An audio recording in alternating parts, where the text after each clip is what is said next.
is emotionally unavailable? What are some things that people can look out for from other people, and they may even notice a little bit at them in Yeah. themselves? Well, I mean, I think the biggest one is their resistance to being vulnerable, like sharing personal struggles or fears or even hopes. Like, it doesn't even have to be something Mm. negative. It could be their hopes and dreams, ambitions. Like, they're Like, what does resistant your to future even, look like? yeah, when they're resistant to share that, like, that's something positive, even, right? Something else could be they're a little vague, inconsistent, very dismissive, like responses, like those 1, 2 word responses. Yeah, They're, they're keeping you at bay, yeah, or yeah, maybe testing the waters too, especially if it's like the first or second like conversation. But if you get to like a third or fourth conversation, even a first date, and it's very short responses, they're not really willing to dive in and share anything vulnerable about themselves. And it doesn't have to be major. Like those can come later on, right? If the chemistry's there and the connection, but the basic things like where you grew up at, what's your relationship with your parents? Do you have siblings? How's your relationship with your siblings? Especially as we get older, right? Most people have kids, maybe divorced, or just could be co-parenting situation. How yeah. how is that dynamic? And if they just you keep hitting walls, those are definitely, I think, signs to pay attention to that this person may be emotionally unavailable and maybe it's time to move on. Um, The or the maybe lack you of could the you could actually bring it up to them. Like if you really are interested in this person, we're adults. Why can't we just be transparent and call people out and hold them accountable?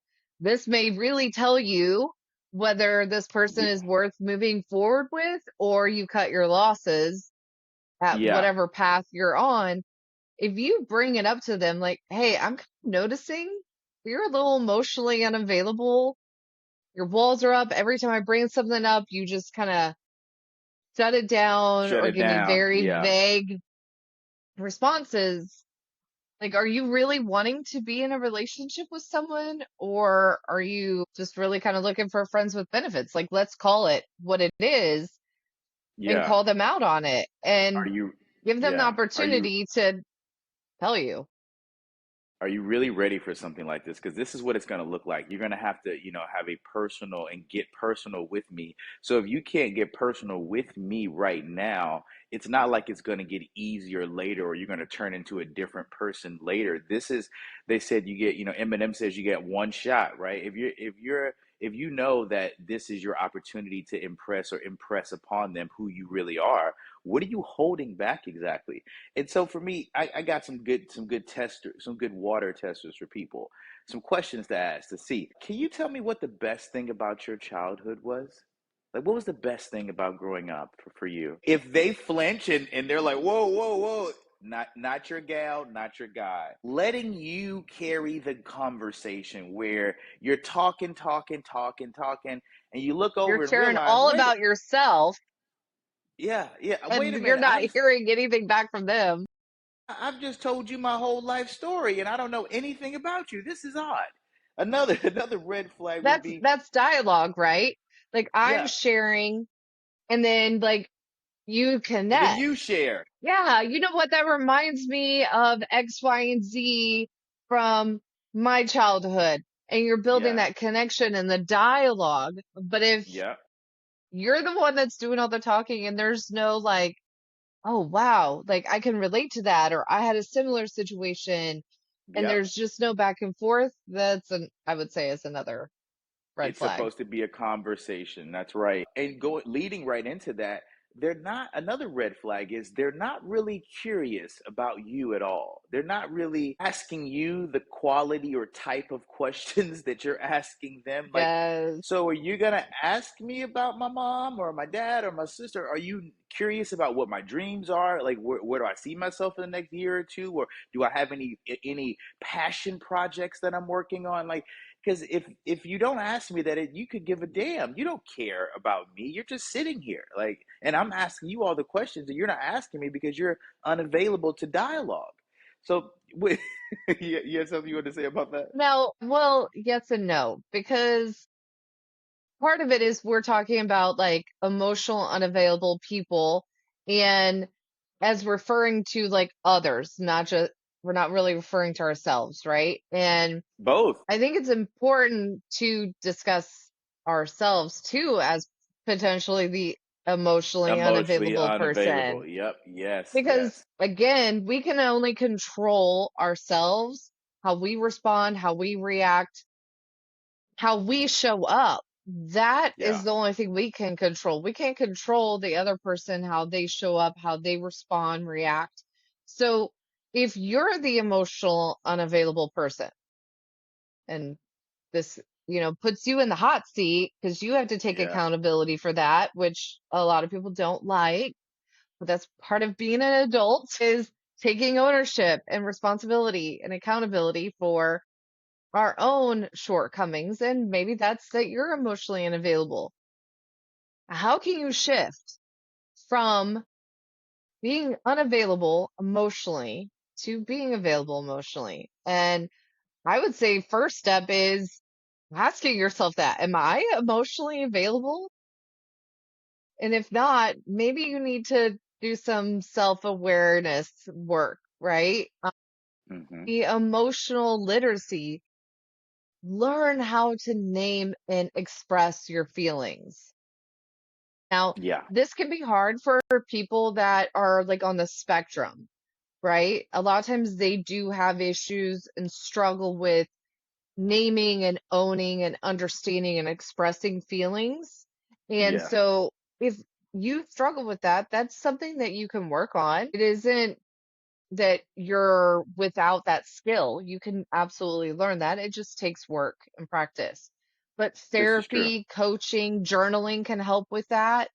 Um, And I I also have definitely a would recommend, yeah, go ahead. no, I was going to tell you, I think the 30 days back to love book that I have that I've written really absolutely implements and helps people on that. So you guys, when you're on YouTube, go to the link in the bio, 30 days to love. These are some tools and techniques that'll really get you back in the driver's seat of your own personal relationships, whether you're diving into it with someone else or you're really trying to figure out what you want to do with yourself. That's 30 days back to love. But Um, I think it's really important, like we have boundaries or we should have boundaries, right? Not everyone has boundaries or understands how to set them, but part of your own boundary and calling yourself out on this is to stop chasing people who can't or won't meet you emotionally, like your level mm, either. so good, so good. That was really good. Yeah, yeah. Emotionally, emotional availability is not a personality type, okay? It's a skill. To be emotionally available is a skill, and skills can be learned. So just because you're emotionally unavailable, again, back to what we talked about, the different root causes, if you can address the root cause of why you're emotionally unavailable, go through the healing process, you can learn to be emotionally available. And that's going to open the door to really connect with someone and have a healthy relationship because that also will lead you to have insecure, like if you're emotionally unavailable, it's going to lead to you having insecure attachment styles, right? Which could be What is avoidance. insecure? Okay, okay. So there's three different insecure attachment styles. You have avoidant, anxious, and a mix of avoidant and anxious together. And then secure attachment styles. So you have three insecure, one secure. And a lot of people that have dealt with abandonment issues tend to lead towards the anxious attachment style, which leads to codependency, constantly having to check in and having that anxiety of being away from their person, right? And the avoidant, you're tend to be more of the emotionally unavailable. because you're avoiding and you create these walls to protect yourself. So it's really important to do the work. And again, if you're finding yourself in repeated patterns in relationships, take a pause. A beautiful process to take a pause and to work on yourself and to heal. Give yourself 6 months to a year. And I guarantee you, I Yeah, promise you, your next relationship is going to be a lot better because you're showing up differently. And that's what you're also going to attract, that's interesting. And right? ladies If and you're gentlemen, I think showing up emotionally unavailable, you're going to attract that. exactly. And I think getting coaching sessions with people like you, getting coaching sessions with people like me, it really helps people crystallize what it is that they're trying to do. Sometimes you can't see the picture when you're in the frame. And I think that what a lot of people don't realize is the same walls that you're utilizing to protect yourself are the same walls that keep the good people out as well. Because the wall doesn't care who's on the other side. The wall just knows that it's there to protect. So a lot of times people are asking for love, asking for connection, but the wall is saying, we're not doing that. Remember, you got hurt last time. Remember the trauma? And so we have to bring the wall down in order for people to get over to the other side, cross over to the river of change, and be a part of this newfound love, love palace you want to create, so to speak. So go ahead, Steph. You're going to say something? You had a very good point there, Gerald. People are looking for love, right? Hmm. But are you loving yourself the way that you want to be loved? Like the love that you're seeking from someone, are you showing yourself that love? Mm, I absolutely love the book, Be the Love That You Seek. And it talks a lot about that, of showing up and doing the work for yourself on how do you love yourself? Because if wow. you don't know how to love yourself, if you are talking negative about yourself, you have a negative image about yourself, whether it's your body, your mind, what you bring to the table, your career, your family, friends, however you view yourself negatively, if you're constantly talking negative about yourself, you're not showing yourself love. And that's what you're going to end up attracting in a partner. So again, pause, learn to love yourself in the love that you're seeking, right? So, Hmm. I think Is part, it I'm safe to say? kind of Go ahead. challenge everyone to this. Yeah, go ahead. Ask yourself this. When was the last time you actually shared a vulnerable truth with someone you cared about? It could be a Mm, friend, family, partner. When was the last time you shared something vulnerable with someone that you care about? And if it's been a while, what stopped you? What's holding you yeah, back from sharing something vulnerable about yourself, a vulnerable truth with people that you care about and love that are in your life, it's a really good question. right? It's a really good question. Yeah. That. Do you feel like self-love is a form of accountability? Yeah, I goes both ways. It goes both Having ways, right? holding yourself accountable is self-love. Yeah.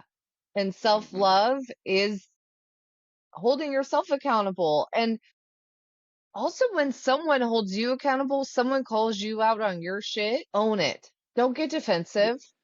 Yeah, Because a lot of times when someone calls you out on your shit and is trying to hold you accountable, most people that do that, they care about you.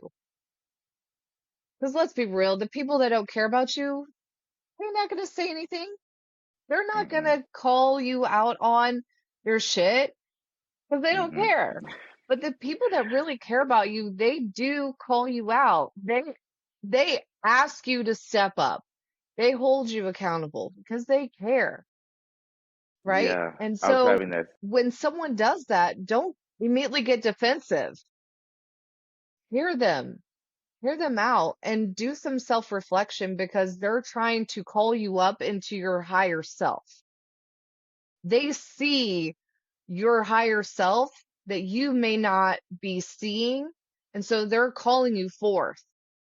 They're calling you forth to step up, to love yourself, to respect yourself. And so I challenge you to listen to that when you have someone calling you out on your stuff and not get defensive. Just take a pause, hear them out, because I guarantee you, if they didn't care, they wouldn't be bringing it up. Stephanie, I just want to thank you so much for your time today. You guys make sure that you tap into the resources that we're going to leave you guys. 30 Days Back to Love. The link is in the bio. Stephanie, you want to drop your handle really quickly? Yes, my website is intimate-journey.com. You can follow me on Instagram at the intimate_journey. And I'm here available for coaching. I would love to help you and support you in becoming emotionally available so you can have secure attachment style and healthy relationships. Thank you guys so much. Tune in next time. Fearless Conversations. We're on Apple, we're on Spotify, we're on YouTube. If you need a one on one with me, go to geraldfears.com, and the link for Stephanie's information will also be in the bio. We love you guys. God bless. And we'll see you on the next episode. Gerald.